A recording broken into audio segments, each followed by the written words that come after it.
আসসালামু আলাইকুম রহমতুল্লাহি ওয়া বারাকাতুহু নাহমাদুহু ওয়া নুসাল্লি আলা রাসূলিল মাসুম বিল্লাহি মিনাশ শাইতানির রাজিম বিসমিল্লাহির রহমানির রহিম বাবু কুনুত কাবলার রুকুই বাদাহু।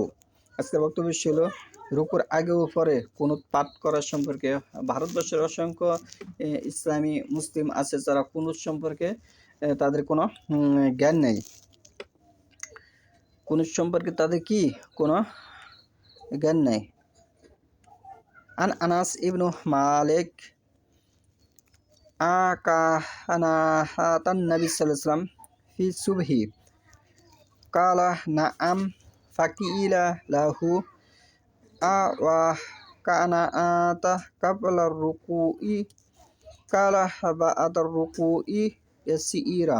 মোহাম্মদ ইবনু শিরিন রাহমাতুল্লাহ থেকে বর্ণিত, তিনি বলেন, আনাস ইবনু মালিক রাদিয়াল্লাহু জিজ্ঞেস করা হয়েছিল যে ফজরের সালাতে কি নবী সাল্লাম কুনুত পড়েছেন? তিনি বললেন হ্যাঁ। তাকে জিজ্ঞেস করা হলো, তিনি কি রুকুর পূর্বে কুনুত পড়েছেন? তিনি বললেন কিছু সময় রুকুর পরে পড়েছেন, কিছু সময় রুকুর পরে পড়েছেন। তাহলে ফজরের সালাতেও তিনি কুনুত পড়েছেন। এই হাদিস থেকে স্পষ্ট বোঝা যাচ্ছে। সহিহ বুখারী প্রথম খণ্ড পর্ব হচ্ছে 14, হাদিস নম্বর অধ্যায় হচ্ছে 7, হাদিস হচ্ছে 1001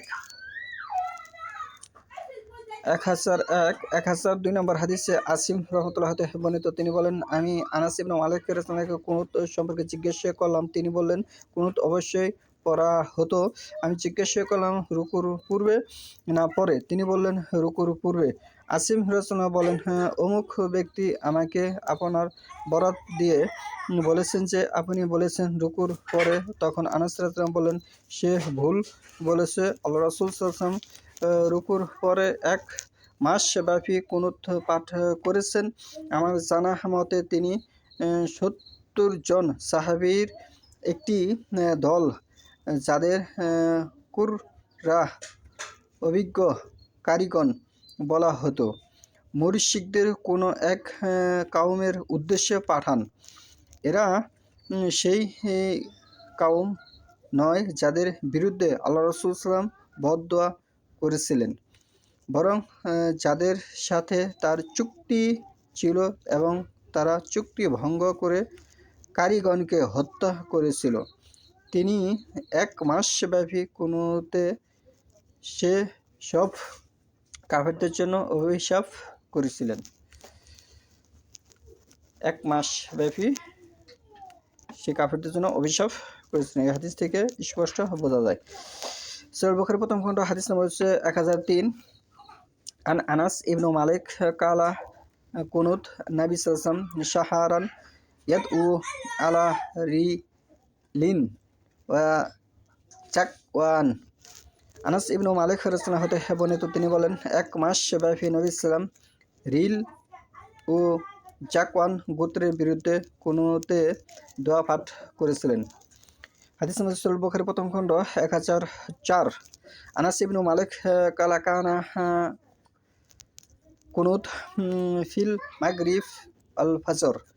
আনাস ইবনু মালিক রাদিয়াল্লাহু হতে বর্ণিত, তিনি বলেন মাগরিব ও ফজরের সালাতে কুনুত পড়া হতো। তার মানে ফরজ সালাতের পরে আপনি কুনুত পাঠ করতে পারবেন, এতে কোনো সমস্যা নাই। এবং কুনুত পাঠ করাই হচ্ছে কোরআন হাদিস দ্বারা সাব্যস্ত। আমি যে হাদিসগুলো উপস্থাপন করেছি দলিল প্রমাণ সহকারে ইন্টারন্যাশনাল বুখারী শরীফ থেকে, এবং এই হাদিসটি 9টি গ্রন্থে লিপিবদ্ধ আছে। বিভিন্ন হাদিসের জগতে যত বিখ্যাত কিতাব আছে এই কিতাবগুলোতে এই হাদিসগুলো লিপিবদ্ধ করা আছে। এবং 5 ওয়াক্ত ফরজ সালাতের পরে আপনি কুনুত পাঠ করতে পারেন। 5 ওয়াক্ত সালাতের পরে, ফরজ সালাতের পরে সম্মিলিত মোনাজাত নেই। এগুলি ভ্রান্তি কথাবার্তি। যারা এগুলি বলে, যারা বর্তমানে এগুলির চর্চা করে, তারা মূলত বেদাত চর্চা করতেছে। তাদের ইসলাম সম্পর্কে কোনো জ্ঞান নেই। সেখান থেকে দূরে থাকুন, সেই হাদিস মানার চেষ্টা এবং করুন এবং হাদিস বোঝার চেষ্টা করুন।